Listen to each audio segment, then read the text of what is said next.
Hey everyone, welcome to my channel. So in this video, I want to share you my recipe on how to cook ribs. I use back ribs, so uh, I kind of like they are smaller, easier to handle, and they usually have more flavor. So talk about ribs. Usually pork rib, there are two kinds. What I bought is back. Some people call it baby back. So they're smaller. They're not from baby pork or baby pig. They are like near the part near the spine, so less fat. Meat has more flavor. There is another kind of a rib, they call it like a spare rib or St. Louis rib. They are usually near the belly and more fat, bigger. I like this kind. So I bought them from Costco. By the way, I probably gonna make another video show you how to deal with the Costco ribs. So usually one pack gonna give you 3 rack, and I usually buy 1 bag and 3 rack, and I cut them like 2 ribs a piece so that I can fit them into small bag, and then I just store them into my freezer to use them later, because I don't think any like a small size family gonna eat a 3 rack of rib at a time. So let's get started. I use a big like like cast iron pan, because I'm gonna later on put it in the oven. So you put the oil in there. By the way, this is all the recipe you need. You don't need much. Of course, you need a rib. You need ginger, garlic, soy sauce, wine, star anise, and some sugar. That's it. So I first put the oil in there and kind of warm up the pan, make sure everything's hot. And then next thing I do is I put the ginger in it. So for ginger and the garlic, certainly if you prefer to use a fresh, you can buy fresh ginger and chop them up. You can buy fresh garlic and chop them up.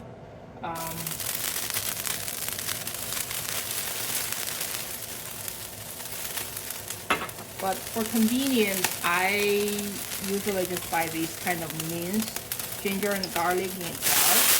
They're ready.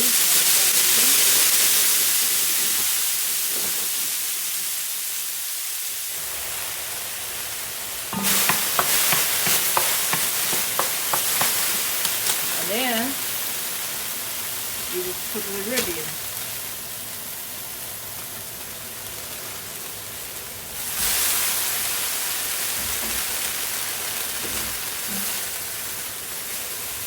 I brought them out from the freezer last night. I put them in the fridge overnight, but apparently they're still kind of frozen a little bit.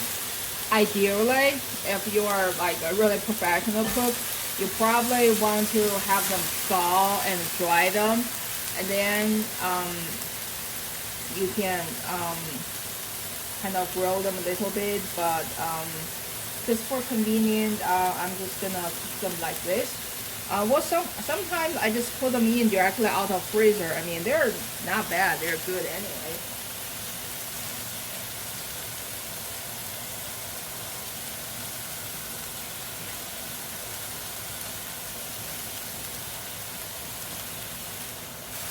So you want to kind of brown them a little bit.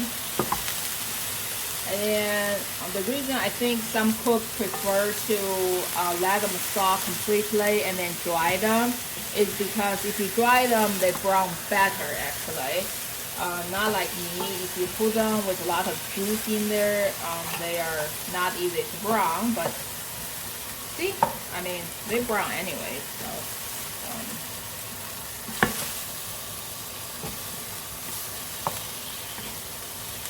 So you kind of let them sit in a while I'm kind of collecting the ginger and the garlic I just used, and while you let the meat to brown.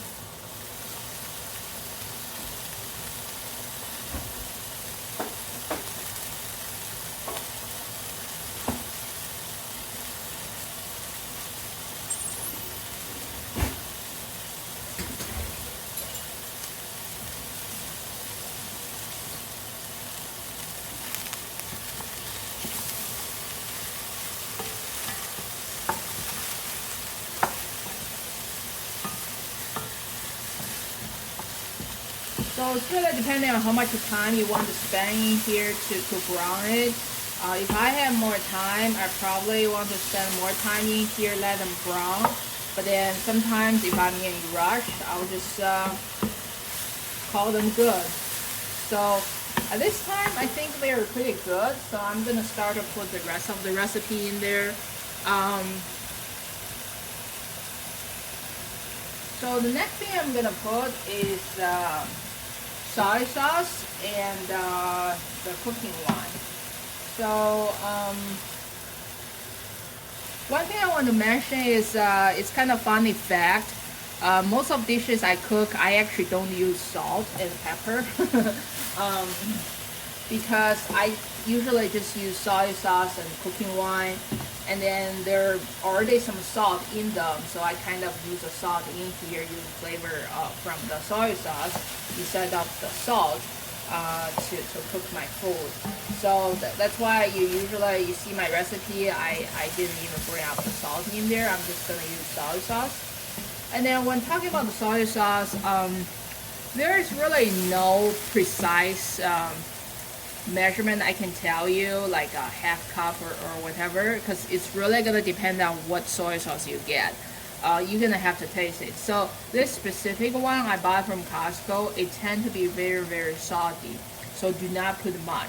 Some other soy sauce, they're not very salty, then you want to put a lot. So it really depends. Now I'm gonna just put the soy sauce in there. So I think that's a good amount. Now the next ingredient is cooking wine. I use this kind of Chinese cooking wine a lot. You can buy it from any Chinese grocery store. So it's called a cooking wine here. So usually when I cook meat, I put the cooking wine in there.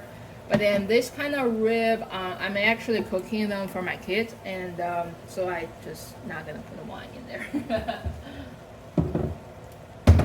But then if you're cooking for your family, feel free to put it in there. So another thing I want to mention about this recipe is feel free to put any vegetables you like in there. Ribs, they go good with like potatoes and carrots, or even like chickpeas, or fresh vegetable like corns and peas and the carrots and all that stuff. So you make it a complete meal.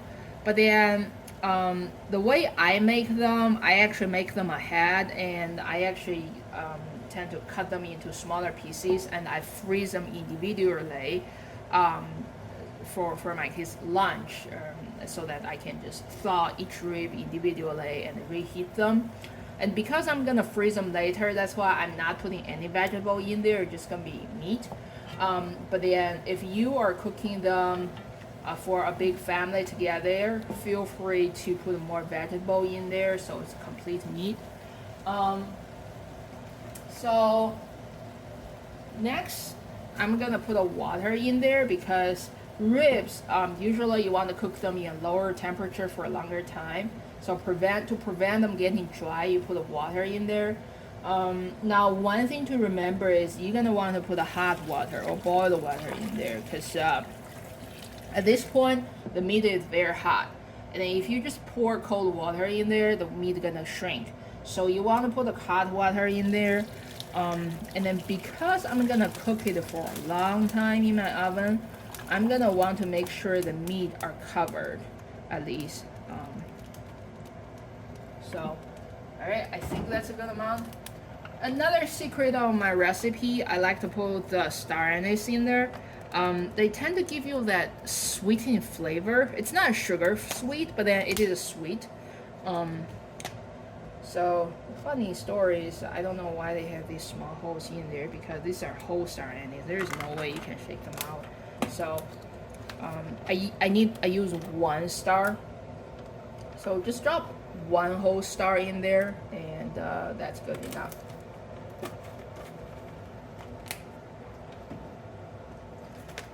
Now next ingredient is sugar, which is the last one. Again, there's no precise measurement of it. If you like a lot of sugar, you like sweet meat, maybe 1 tablespoon. I want my kids to eat healthy, so I'm not gonna put much, maybe like 1 teaspoon or half tablespoon. I think that's good enough.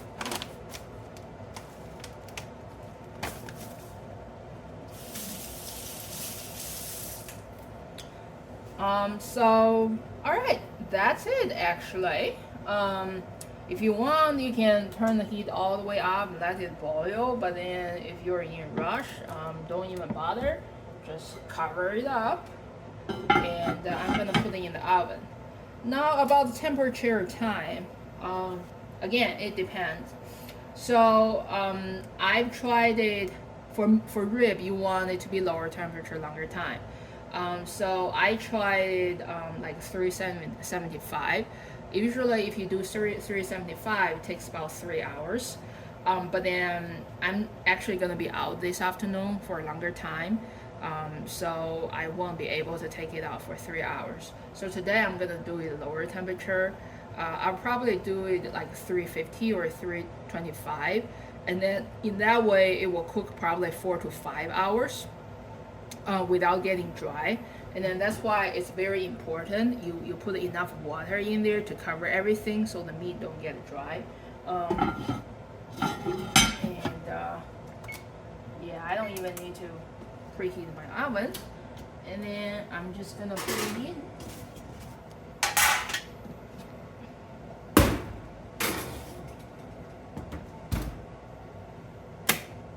Alright, so I put it 350, and I think I'll wait for like 4 to 5 hours, and then I'll show you what it look. Alright, so the rib, they have been in my oven for 5 hours at 350 degrees, so let's check it out.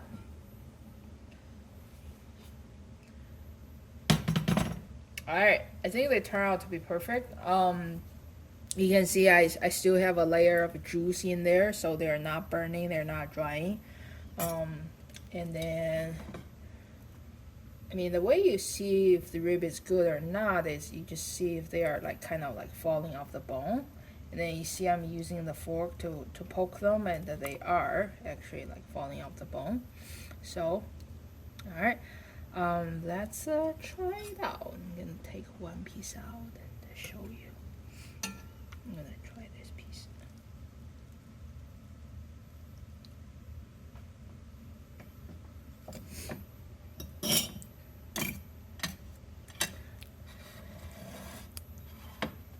All right, let's see.